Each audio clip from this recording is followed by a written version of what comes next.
اعوذ باللہ من الشیطان الرجیم بسم اللہ الرحمن الرحیم وبہ نستعین وہو خیر الناصر ومعین بسم اللہ الرحمن الرحیم اللہم ارزقنی فیہ رحمت الایتام وطعام الطعام وافشاء السلام وصحبت الکرام بطولک یا ملجأ العاملین اللہم صلی علی محمد وآل محمد وعجل فرجہم۔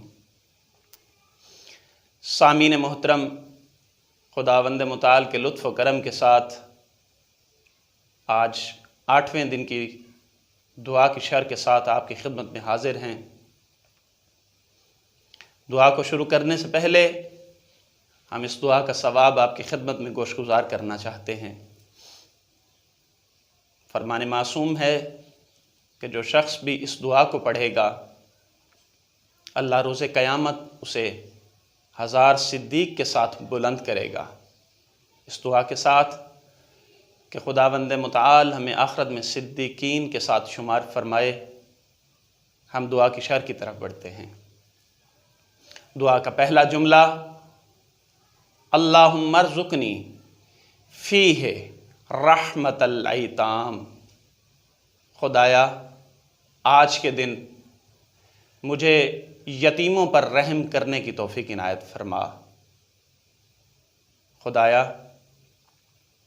آج کے دن میرے اندر وہ ملکہ پیدا کر کہ میں یتیموں پر رحم کر سکوں، یتیموں پر شفقت کر سکوں۔ سامعین محترم، آج سے پہلے جتنی بھی دعائیں ہم نے پڑھیں، 7 دن تک کی جتنی بھی دعائیں تھیں وہ سب فردی تھیں، بندے کا خدا کے ساتھ رابطہ تھا۔ لیکن آج دعا کا انداز تبدیل ہو گیا، آج بندے کا بندوں کے ساتھ رابطہ ہے۔ آج سے فردی گفتگو نہیں ہے بلکہ اجتماعی گفتگو ہے۔ اس دعا میں 4 اہم نکات ہیں۔ سب سے پہلا اہم نکتہ، خدایا مجھے یتیموں پر رحم کرنے کی توفیق عنایت فرما۔ دوسرا اہم نکتہ، مجھے بھوکوں کو کھانا کھلانے کی توفیق عنایت فرما۔ تیسرا اہم نکتہ، مجھے آشکارا واضح طور پر سلام کرنے کی توفیق عنایت فرما۔ اور آخری نکتہ، مجھے نیک لوگوں کی، متدین لوگوں کی ہم نشینی نصیب فرما۔ اس دعا کے ساتھ کہ خداوند متعال ہمیں ان تمام باتوں کو سمجھنے اور سمجھ کر عمل پیرا ہونے کی توفیق عنایت فرمائے، ہم دعا کے پہلے جملے کی طرف بڑھتے ہیں۔ خدایا آج کے دن مجھے یتیموں پر رحم کرنے کی توفیق عنایت فرما۔ فرمان محمد مصطفیٰ ہے کہ جو شخص یتیموں پر رحم کرے گا وہ روز قیامت میرے برابر ہوگا۔ رسول خدا صلی اللہ علیہ وآلہ وسلم نے فرمایا، جو شخص یتیم کے سر پر ہاتھ پھیرے گا، جتنے بھی بال اس کے ہاتھ کے نیچے آئیں گے اتنے اس کے گناہ معاف کر دیے جائیں گے۔ فرمان محمد مصطفیٰ ہے، تم لوگوں کے یتیموں پر رحم کرو، خدا تمہارے یتیموں پر رحم کرے گا۔ فرمان محمد مصطفیٰ ہے کہ وہ گھر جس گھر میں یتیم کا احترام ہوتا ہے وہ گھر مجھے سب سے زیادہ عزیز ہے۔ سامعین محترم،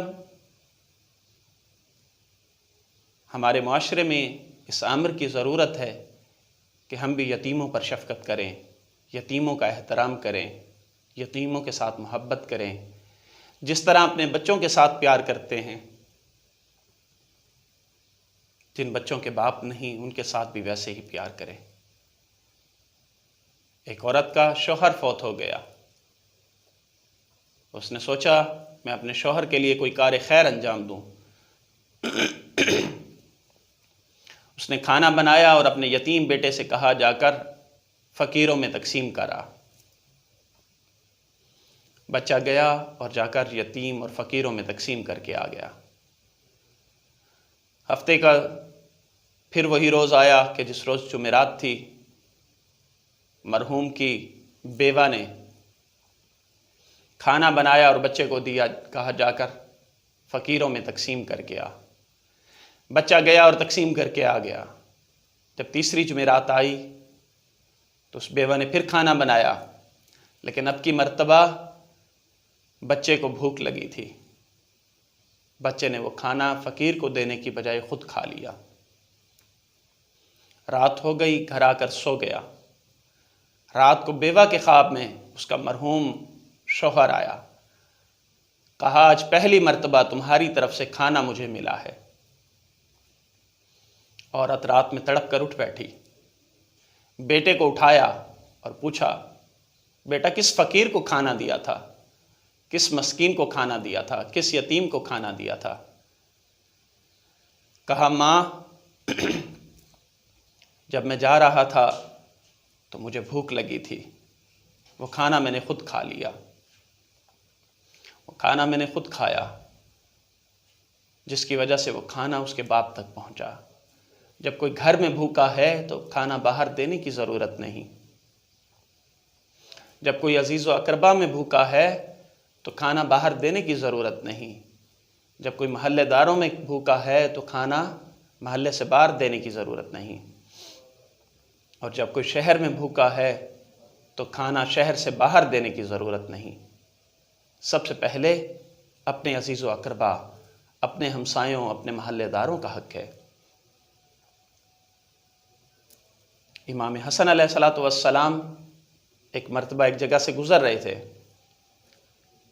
کیا دیکھا کہ ایک حبشی غلام سامنے روٹی لیے بیٹھا ہے، ایک لقمہ خود کھاتا ہے اور ایک لقمہ توڑ کر سامنے اپنے کتے کو ڈال دیتا ہے۔ امام حسن مجتبیٰ نے پوچھا، حبشی غلام، یہ تو ایسا کیوں کر رہا ہے؟ تو اس نے عجب جواب دیا۔ اس نے کہا، مجھے خدا سے شرم آتی ہے کہ میں تو کھانا کھاؤں لیکن خدا کی یہ مخلوق بھوکی رہ جائے۔ جب امام حسن علیہ السلام نے اس میں صفت خوب کو دیکھا تو اس کے مالک کے پاس گئے اور مالک کے پاس جا کر اسے خریدا اور اس کے باغ کو بھی خریدا کہ جس میں وہ ملازمت کرتا تھا۔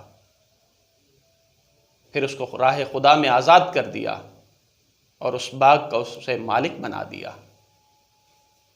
اس دعا کے ساتھ کہ خداوند متعال ہمیں یتیموں پر، مسکینوں پر، بیواؤں پر رحم کرنے کی توفیق عنایت فرمائے۔ ہم دعا کے دوسرے جملے کی طرف بڑھتے ہیں، اور دعا کا دوسرا جملہ کیا ہے؟ وَالطَّعَامَ الطَّعَامِ وَإِفْشَاءَ السَّلَامِ۔ خدایا مجھے بھوکوں کو کھانا کھلانے کی توفیق عنایت فرما۔ خدایا مجھے آشکارا سلام کرنے کی توفیق عنایت فرما، بھوکوں کو کھانا کھلانے کی توفیق۔ سامعین محترم، یہ مہینہ مہمانی خدا کا مہینہ ہے، جس میں ہم خود خدا کے مہمان ہیں، لیکن کیونکہ یہ صفت الہیہ ہے، یہ سنت الہیہ ہے، اسی لیے ہم خدا سے دعا کر رہے ہیں، خدا جہاں تو نے ہمیں اپنی مہمانی کے لیے بلایا ہے، ہمیں بھی توفیق دے، ہم تیرے بندوں کو اپنے پاس مہمانی پر بلائیں۔ ایک مرتبہ حضرت موسیٰ علیہ السلام نے دسترخوان بچھایا، کہا کوئی ساتھ ہو جسے کھانا کھلاؤ؟ کوئی نہیں ہے۔ ایک لادین گزرا، وہ لادین جو کہ خدا کو نہیں مانتا تھا، جب موسیٰ کو پتہ چلا کہ یہ لادین ہے تو موسیٰ نے اسے ساتھ بٹھانے سے انکار کر دیا۔ اللہ نے موسیٰ پر وحی کو نازل کیا، کہا موسیٰ جا، تو نے میرے بندے کو ناراض کر دیا۔ میں بھی جانتا ہوں وہ لادین ہے، وہ خدا کو نہیں مانتا، لیکن میں نے کبھی اس کی روزی رزق کو بند نہیں کیا۔ اگر روزی رزق تیرے ہاتھ میں آ جائے تو جو خدا کو نہیں مانتا تو اسے کھانا نہیں دے گا۔ موسیٰ گئے اور اس کو ساتھ لے کر آئے، ساتھ بٹھایا، کھانا کھلایا۔ وہ شخص یہ بات سن کر حیران رہ گیا کہ موسیٰ کا خدا یہ پسند نہیں کرتا کہ کوئی لادین بھی بھوکا رہ جائے۔ وہ بھی موسیٰ کے دین پر آ گیا۔ ہم دیکھتے ہیں جب ہمارے گھروں میں کوئی مہمان آتے ہیں تو ہم کھانا کھلانے سے کتراتے ہیں۔ آخر کیوں؟ اس کی وجہ یہ ہے، ہم یہ سمجھتے ہیں کہ ہمارا کھانا کھلانے سے ہمارا رزق کم ہو جائے گا، جبکہ رزق دینے والی ذات تو خدا کی ذات ہے۔ اگر رزق دینے والی ذات انسان کی ذات ہو تو کائنات کا ہر شخص بھوکا رہ جائے، اور جس کے ہاتھ میں رزق ہوگا وہی سیر رہے گا۔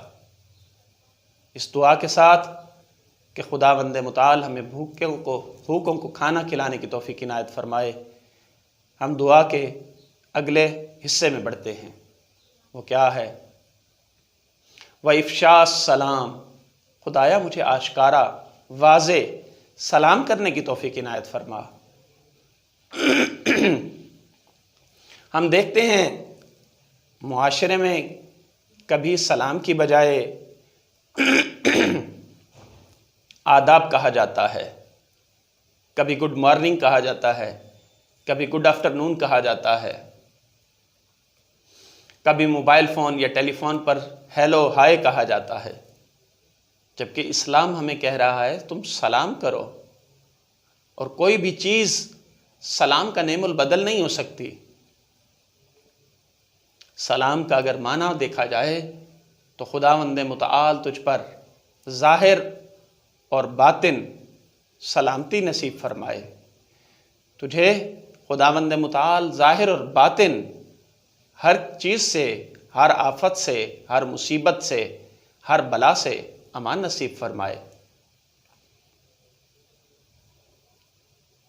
جب حضرت آدم علیہ السلام کو اللہ نے حکم کیا کہ ملائکہ جا کر سجدہ کریں تو اس وقت سب ملائکہ نے سجدہ کیا، ابلیس نے سجدہ کرنے سے انکار کیا۔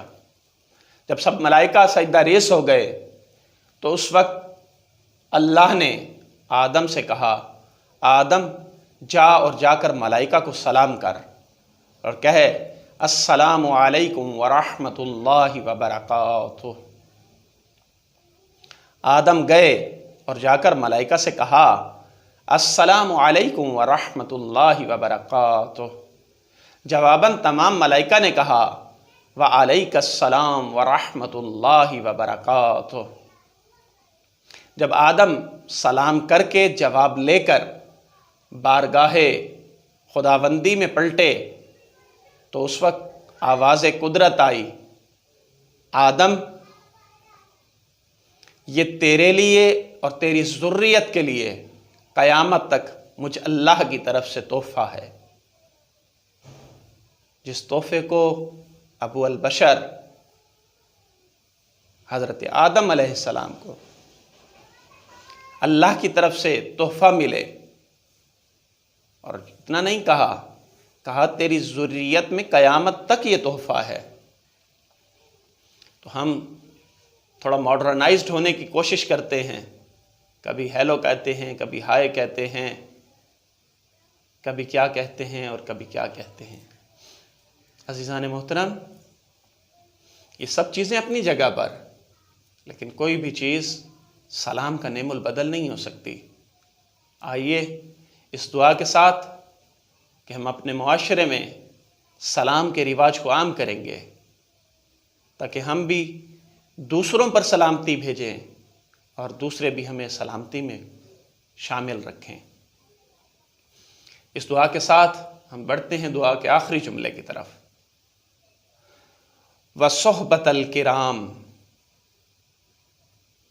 مجھے صحبت نصیب کرا کن لوگوں کی جو نیک ہیں، جو متدین ہیں، جو دیندار ہیں، جو امانت دار ہیں، جو صاحب کرم ہیں۔ کس وسیلے سے؟ بطول کا یا ملجا العاملین، تو مجھے ان کی دوستی کو نصیب فرما اپنے انعام کے ذریعے سے اے آرزو مندوں کے پناہ گاہ، اے تمام آرزو مندوں کی پناہ گاہ، تو اپنے انعام کے ذریعے اپنے نیک لوگوں کی ہم نشینی عطا فرما۔ اور یہ واضح بات ہے، جہاں نیک لوگوں کی، متدین لوگوں کی، پاکیزہ لوگوں کی صحبت انسان کو دنیا میں فائدہ پہنچاتی ہے، وہاں یقیناً آخرت میں بھی فائدہ پہنچاتی ہے۔ اور جس طرح بدکار لوگوں کی، فسادی لوگوں کی، گنہگار لوگوں کی صحبت انسان کو دنیا میں نقصان پہنچاتی ہے، اسی طرح آخرت میں بھی نقصان پہنچاتی ہے۔ حضرت عیسیٰ علیہ السلام کے حواریوں نے پوچھا،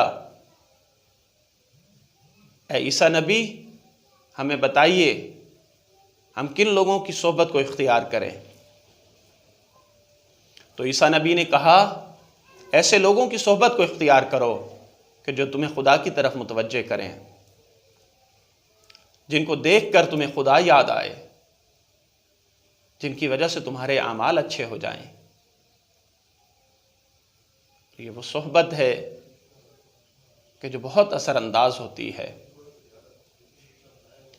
قرآن کی واضح آیت ہے، اِنَّ اَكْرَمَكُمْ عِندَ اللَّهِ أَتْقَاكُمْ، خدا کے نزدیک وہی قریب ہے جو سب سے زیادہ باتقویٰ ہے۔ جو سب سے زیادہ باتقویٰ ہے وہ گناہ سے دور ہے، وہ اللہ کے نزدیک ہے۔ یہ ہم نشینی ہے جو اثر کرتی ہے۔ یہی وجہ تھی کہ نوح کے بیٹے کو لیس من اہلک کہہ کر نوح سے دور کر دیا گیا، اور سلمان کو منا اہل البیت کہہ کر اہل بیت میں شامل کر دیا گیا۔ اس دعا کے ساتھ کہ خداوند متعال ہمیں اپنے نیک لوگوں کی صحبت نصیب فرمائے، آج کے درس کا اختتام کرتے ہیں۔ خداوند متعال ہمارے گناہان صغیرہ و کبیرہ سے معافی فرمائے۔ وآخر دعوانا الحمد للہ رب العالمین۔